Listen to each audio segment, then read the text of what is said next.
The sky over North Carolina churned a VY-size gray, clouds bulging like bruises ready to burst. A Category 2 hurricane was clawing its way inland, and the air crackled with the kind of tension that made your skin crawl. Storm alerts screamed from phones and TVs, but the town of Willow Creek stayed eerily calm. No sirens, no sandbags, no utility trucks staged on corners. The governor himself had faith in the grid, in the system, in the man who kept it humming. That man, Nathan Carter, sat on his porch, cradling a chipped blue mug, watching the storm roll in like a debt collector come to call. Nathan, 41, was the founder of VoltCore Energy, the powerhouse behind 6 counties' electricity. His modest ranch house at the end of a cul-de-sac gave no hint of his influence. No flashy cars, just a sagging porch swing and his kids' chalk art smudged across the driveway. To neighbors, he was the guy who grilled burgers on Sundays, waved first, and tinkered with solar panels in his shed. They didn't know he was the linchpin keeping their lights on through blizzards and blackouts. Nathan didn't crave recognition, he craved quiet. But quiet was about to vanish. It started with the click of heels on wet pavement, sharp and unforgiving.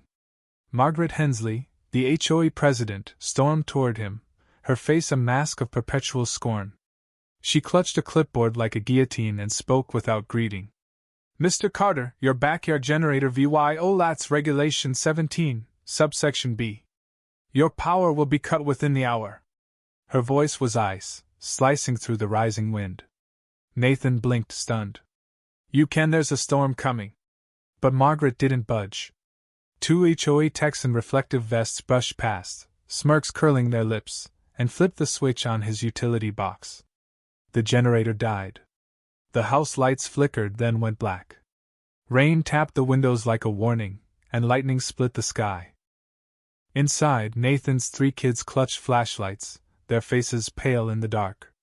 His wife, Emily, coughed harshly, her asthma flaring in the damp chill, her inhaler shaking in her hand. In the kitchen, insulin VYLS in the fridge began to warm, each tick of the clock a threat to her life. The man who powered 500,000 homes was now powerless, betrayed by the very community he served. Fury simmered in his chest, but he held it tight, like a coiled spring. Margaret stood in the rain, unmoved. "The generator's certified," Nathan said, teeth gritted. "I built it myself, code compliant." His voice carried the weight of a man who'd shouldered storms before. But Margaret's eyes were stone. "Rules apply to everyone, Mr. Carter." Everyone, Nathan thought, except you. Emily's coughs echoed from the house, each one a stab to his heart. He couldn't wait. He bolted to his truck, tires screeching as he raced toward the pharmacy 2 miles away. The streets were chaos flooded, dark, traffic lights dead. Then, a barricade loomed ahead, orange cones glinting in his headlights. He slammed the brakes. There stood Victor Malone, a retired deputy turned HOA enforcer, his flashlight swinging lazily. "Roads closed," Victor drawled, rain dripping off his jacket. "My wife's having an asthma attack," Nathan pleaded. "I need through." Victor stepped closer, his smile cruel. "No permit, no passage. HOA lockdown protocol." Nathan's blood roared. An ambulance's lights flashed in the distance, trapped in gridlock. A tree snapped nearby, the wind howling like a beast. This wasn't bureaucracy, it was malice, dressed in vests and rulebooks. Something snapped inside Nathan. They hadn't just cut his power, they'd cut his family's lifeline. The HOA had no idea who they'd crossed. By dawn, Willow Creek looked like a war zone, trees splintered, power lines sagging, the air thick with the stench of ozone. But Nathan wasn't handing out blankets or clearing debris. He was in VoltCore's data center, a fortress of humming servers. Ignoring frantic voicemails and a technician pounding on the door, he moved with lethal precision. His fingers danced across the keyboard, 3 keystrokes, 1 line of code, and a single press of the Enter key. A node on the screen blinked out. Willow Creek's HOA zone went dark. No lights, no heat, no Wi-Fi. Electric gates froze, trapping SUVs. Smart homes turned dumb, fridges silent, phones dead. It was a suburban apocalypse, and Nathan had pulled the plug. He returned to his porch, coffee steaming in the cold morning light, and waited. 20 minutes later, a mud-splattered BMW screeched to a halt. Margaret Hensley stumbled out, her hair wild, her heels caked in filth. "What the hell did you do?" she screamed.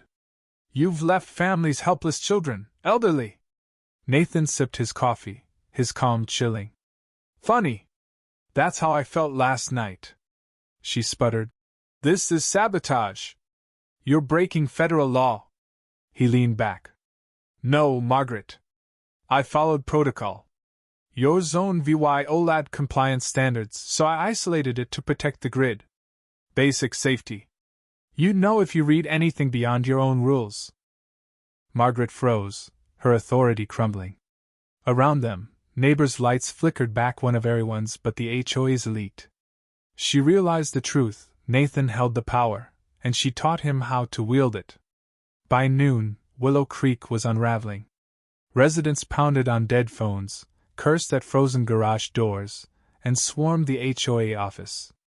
Elderly couples shivered in blankets, parents cradled crying kids.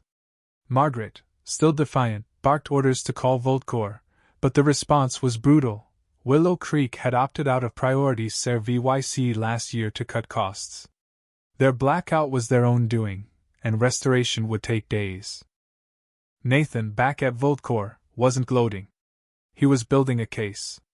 Years of HOA abuses, fines for kids' laughter, citations for holiday lights, threats over wind chimes were meticulously documented. Emails where Margaret mocked residents, recordings of Victor bullying a veteran over a fence, time-stamped photos of inspectors sneaking onto properties at night. He encrypted it all and sent it to the State Housing Commission with a single subject: Audit Request, Willow Creek HOA. No flourish, no VY Tory lap, just truth, cold and sharp. The state moved fast. The audit peeled back years of rot. Margaret and Victor hadn't just enforced rules, they twisted them into tyranny. Residents whispered of the power cartel, a regime that fined chalk drawings and banned disruptive tulips. The investigation exploded into charges: abuse of authority, negligence, harassment.